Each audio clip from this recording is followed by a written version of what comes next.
కనిచూపు మేర పసుపు పచ్చని వనం, ఇసుకేస్తే రాలనంత జనం, మహిళల మంగళ హారతులు, కార్యకర్తల ఆనందోత్సాహం.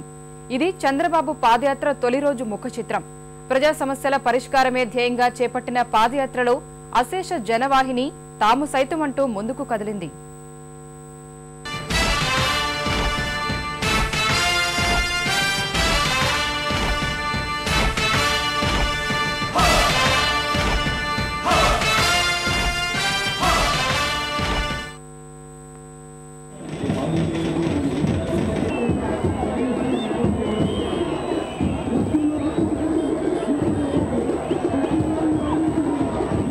ప్రజా సమస్యలు నేరుగా తెలుసుకుని వారిలో చైతన్యం తేవడమే లక్ష్యంగా తెలుగుదేశం అధినేత చంద్రబాబు చేపట్టిన వస్తున్న మీకోసం పాదయాత్రకు అనూహ్య స్పందన లభించింది.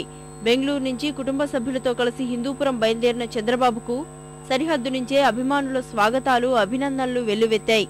మంగళవారం సాయంత్రం 5:30కు హిందూపురం చేరుకున్న చంద్రబాబుకు బావమరిది హరికృష్ణతో పాటు ఇతర సీనియర్ నేతలు ఘన స్వాగతం పలికారు.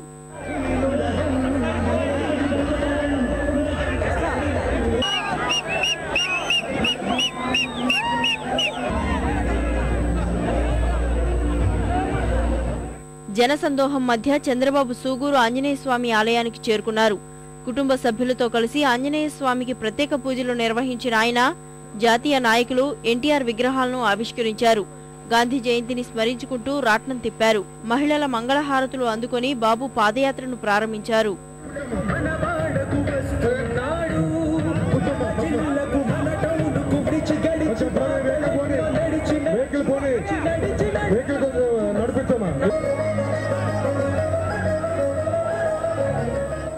పాదయాత్రలో చంద్రబాబు తనయుడు లోకేష్, హరికృష్ణ, సీనియర్ నేతలు ఎర్రబెల్లి, దేవేందర్ గౌడ్తో పాటు పలువురు ముందుకు కదిలారు.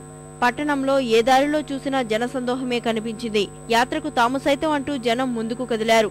బీసీలు, మైనారిటీలు, క్రైస్తవులు ఇలా వివిధ వర్గాల వారిని కలుస్తూ యాత్ర కొనసాగించారు. అపూర్వ జనస్పందనతో యాత్ర అనుకున్న సమయం కంటే 3 గంటల ఆలస్యంగా సాగింది. తొలి రోజు బస్ చేసే కోళ్లుకుంటకు చేరుకునేసరికి సమయం అర్ధరాత్రికి చేరింది. అయినా తమ నాయకుని రాక కోసం జనం ఎదురు చూశారు.